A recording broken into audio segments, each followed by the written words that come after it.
Moi, je ne m'intéresse pas au pouvoir. Nous l'avons dit que pour nous, il s'agit de construire un nouveau rapport de force. Pour construire ce nouveau rapport de force, je ne vais pas m'intéresser au pouvoir. Je dois m'adresser à l'opinion publique en général, aux acteurs politiques et sociaux, si je veux réellement construire ce rapport de force. Mais je ne vais pas m'adresser à l'opinion publique pour leur dire je n'ai rien à proposer. J'ai des choses à proposer. Je propose une institution d'une instance indépendante pour la gestion des élections pour donner sa souveraineté aux citoyens algériens. Je propose à ce que le débat sur la révision de la question de la Constitution associe tous les citoyens parce qu'il concerne d'abord et avant tout le citoyen. Je propose à ce que la police politique ne se mêle plus de la gestion des partis politiques. Là aussi, j'ai quelque chose à dire. Je propose à ce que le chef de l'État organise rapidement une élection présidentielle anticipée sous la gestion d'une instance indépendante. J'ai des choses à proposer. Pourquoi j'ai pas de choses à proposer? Moi, je soumets ces solutions, parce qu'en réalité, c'est des solutions, à débat devant l'opinion publique. Si jamais il y a dans l'opinion publique une idée intéressante, je vais la reprendre, c'est mon rôle de la reprendre. Je ne vais pas considérer qu'à partir du moment où une proposition ne vient pas de mon parti ou bien ne vient pas de l'opposition, elle est nulle et non avenue dès le départ. S'il est intéressante pour le pays, au contraire, j'essaye de lui donner un peu plus de consistance et la renvoyer encore ici aux citoyens. Donc la proposition de consensus national reste vague comme pour elle reste très vague, mais surtout c'est important de signaler que nous, on s'adresse à l'opinion, aux citoyens en général, et eux, puisque Sultani le confirme, ils s'adressent au pouvoir, nous ne sommes pas du tout sur la même démarche. D'accord. Alors, je rebondis sur la deuxième question du confrère d'Al-Khabar avant de revenir sur le troisième chapitre. La question que tout le monde se pose justement, est-ce qu'aujourd'hui le pouvoir est disposé à écouter, à discuter avec l'opposition représentée par la CNLTD? Dans le même sillage de la deuxième question. Non, il faut savoir que le pouvoir algérien sait qu'il n'a pas le choix. Mais son problème, c'est qu'à chaque fois, il a essayé de polier les propositions de l'opposition. Donnez-moi l'explication pourquoi, au niveau du gouvernement algérien, de tout temps, et depuis l'arrivée aussi de Bouteflika, il y a des partis politiques qui n'ont aucun poids dans la société, souvent qui n'ont même pas de députés, qui pourtant sont organisés de manière frauduleuse, sont membres du gouvernement. Donc tout pays qui se respecte, quand il y a une majorité, c'est cette majorité qui doit gérer le gouvernement. Si effectivement il y a une majorité insuffisante, quand on se retrouve dans les moins 50%, on cherche à composer par un autre parti politique pour avoir plus de 50%. Nous ne sommes pas dans cette situation en Algérie. Je me souviens, il y a eu un ministre qui a eu 0 député, 0 élus locaux, et qui se retrouve ministre. C'est ça la réalité algérienne. Mais pourquoi le pouvoir algérien fait appel à des partis politiques tels que ces partis justement qui n'ont aucune consistance, qui sont sous-représentés? Il veut envoyer toujours, l'arrière-pensée, il veut toujours envoyer une image à l'opinion d'un gouvernement de consensus, d'un gouvernement pluriel. Nous n'avons pas besoin de gouvernement pluriel si vous croyez qu'il y a une majorité au niveau de l'Assemblée nationale. Deuxième problème que pose d'ailleurs cette manière de gérer la situation. Vous remarquerez que quand il y a une élection, on a comme adversaire le FNL et le RND. Mais dès qu'il n'y a pas d'élection, on ne les a plus comme adversaire. Parce qu'ils ne gèrent pas.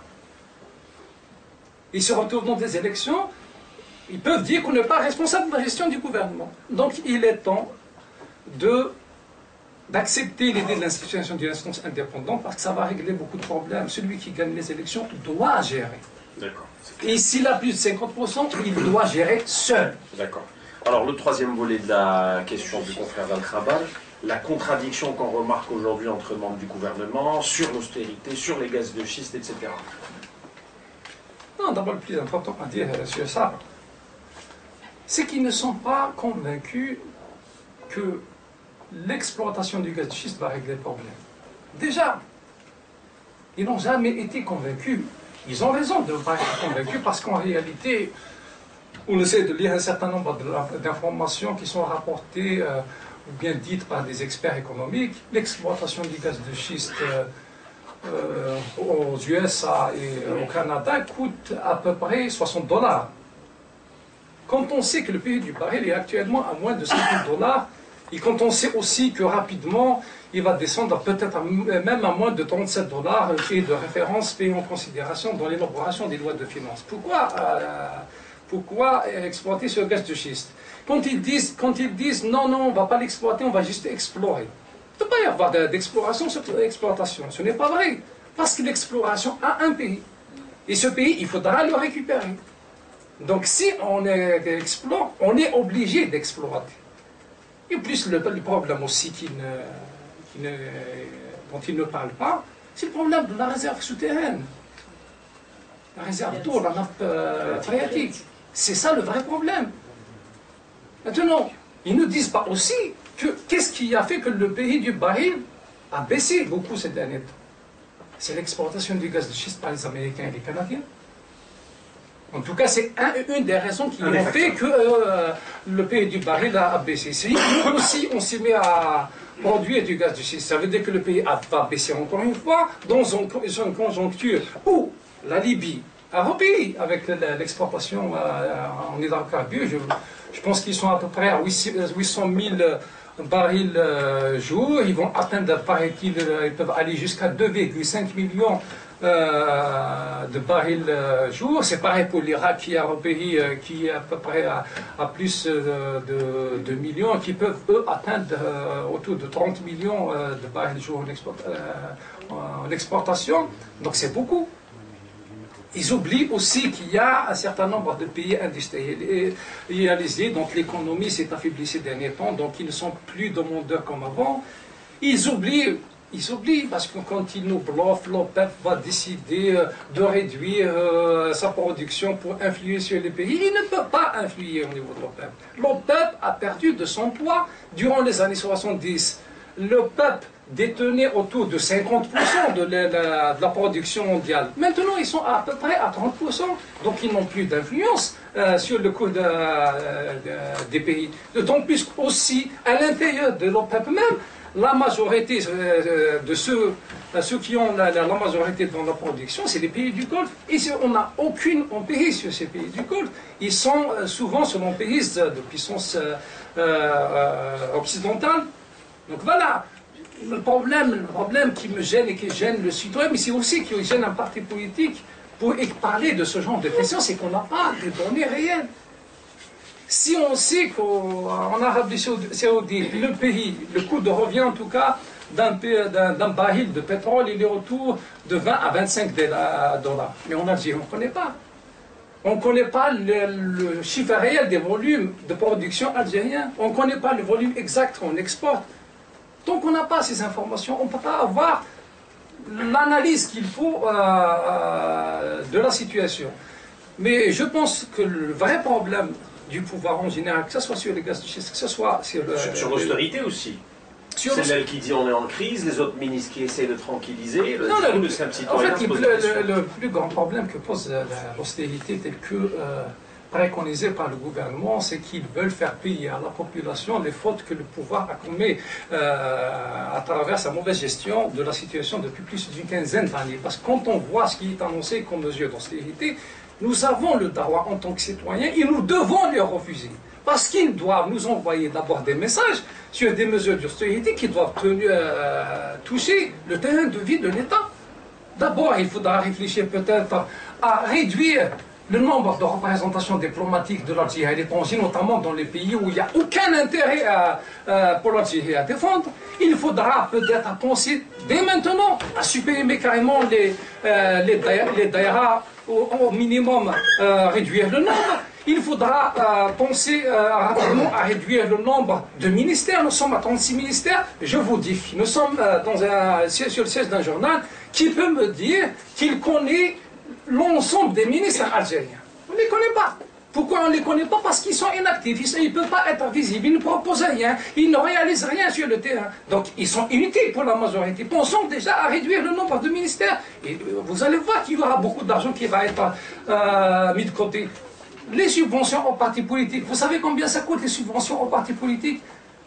Pour un mandat, ils sont autour de 1080 millions de centimes pour un mandat, parce qu'il y a à peu près autour de 444 députés affiliés à des partis politiques, parce que je ne mets pas dans ce calcul les députés indépendants, je ne sais pas est-ce qu'ils sont subventionnés en tant que parlementaires. Il y a 98 sénateurs affiliés à des partis politiques. Pour chaque parlementaire, l'État octroie 400 000 dinars par an et par député. Faites le calcul, c'est autour de 1000 minimum, 1080 milliards de centimes en 5 ans. Donc il y a de l'argent à récupérer au niveau des importations. On sait tous qu'il y a 35 000, à peu près 35 000 importateurs, en tout cas, répertoriés au niveau du registre du commerce. Et on sait que parmi ces 35 000, ça c'est des informations qu'on lit dans la presse, il y a à peu près 15 000 qui sont dans la liste nationale des fraudeurs.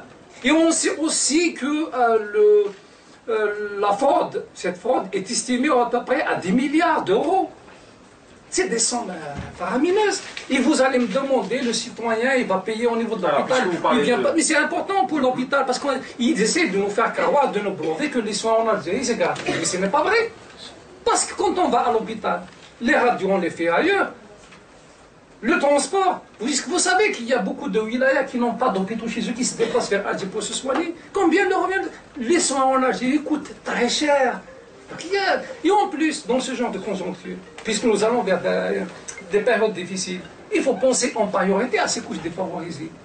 Ce n'est pas ces gens-là qu'il faudra toucher par l'austérité. Pensez à réduire les salaires des responsables.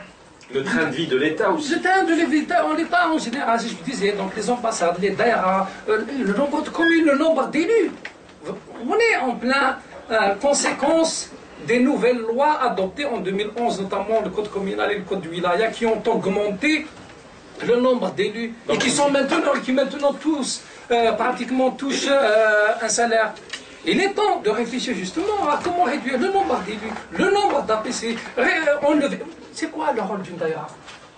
Qu'est-ce qu'il apporte en plus? Bien sûr, vous me direz qu'il y aura un autre problème qui risque d'être posé parce que si on réduit, on va créer de nouveaux chômeurs. Oui, il y a un risque. Mais moi je dis, il faut dès maintenant réfléchir à une politique de reconversion de tous ces travailleurs dans les secteurs improductifs. Parce que finalement c'est cela. Vers les reconvertir dans des secteurs productifs. Il faut penser dès maintenant à stopper les recrutements au niveau de la police. Pourquoi on continue à recruter dans la police? Pour réprimer les manifestants. S'il y a un manifestant, c'est parce qu'il y a problème économique, c'est parce qu'il y a problème social. Donc il faut apporter des solutions économiques et sociales aux problèmes des Algériens. Il ne va pas y avoir de manifestants. Donc stopper le recrutement au niveau de la police et dès maintenant commencer à réfléchir sur la manière de réduire parce qu'il y a un suivi victime au niveau de ces corps. Donc pour l'austérité, vous êtes clair, vous dites que c'est à l'État de donner l'exemple, c'est à lui de commencer à serrer ceinture avant de s'attaquer finalement à la population. Oui. Très bien. D'autres questions? Oui. Comment vous expliquez le fait... Vous pouvez vous présenter s'il vous plaît. Ah, excusez-moi, comment vous expliquez le fait que M. Bouteflika consulte Gaïd Salah et le général Toufir pour la révision constitutionnelle? Est-ce que c'est normal? Non, d'abord, M. Bouteflika, depuis maintenant qu'il est gravement malade, il est tout le temps à la recherche. Non, il est plutôt à la recherche d'une personnalité, d'un acteur à rencontrer pour montrer à l'opinion qu'il est en activité. Parce que pendant une année, le fait qu'il rencontre Gaïd Salah devient un événement politique en Algérie. Plus grave quand il rencontre Ouyahia, son chef de cabinet. Il doit rencontrer son chef de cabinet quand il est loin. Mais au niveau des médias, on nous présente ça comme un événement politique non vécu. Voilà la réalité, voilà à quoi on est réduit. Quand Bouteflika reçoit n'importe quel ambassadeur, n'importe quelle personnalité de passage à Alger, ça, c'est l'humiliation pour l'Algérie. C'est une humiliation en plus. Et Bouteflika est convaincu, il le sait et il l'a exprimé à travers son dernier message à la nation qui était publié dans la chute du communiqué du Conseil des ministres. C'est grave, si on peut appeler ça un message à la nation. Qu'est-ce qu'il dit dans ce message?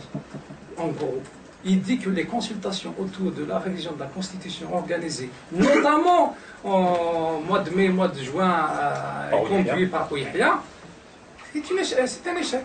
Donc il dit, je relance l'appel à l'opposition pour venir discuter. Donc il avoue qu'il y a échec. Deuxième chose, il avoue que la Constitution, sans l'implication de l'opposition, n'aura aucune crédibilité. Donc c'est pas en discutant avec le Toufir et Gaël Salah autour de la révision de la Constitution qui va régler le problème. Ce n'est pas interdit de prendre leur avis à partir du moment où ils sont dans son administration, si on peut appeler ça son administration. Mais le vrai problème, c'est l'opposition algérienne, les acteurs sociaux algériens, le citoyen algérien qui doit être associé dans cette révision de la Constitution. Il doit être associé d'abord en le faisant participer au débat. Deuxièmement, il doit voter cette loi. Donc il doit y avoir un référendum autour de cette Constitution, sinon on retombe dans le même problème. Alors, puisqu'on parle d'amendement de la Constitution, est-ce que vous pouvez aujourd'hui avancer un échéancier éventuel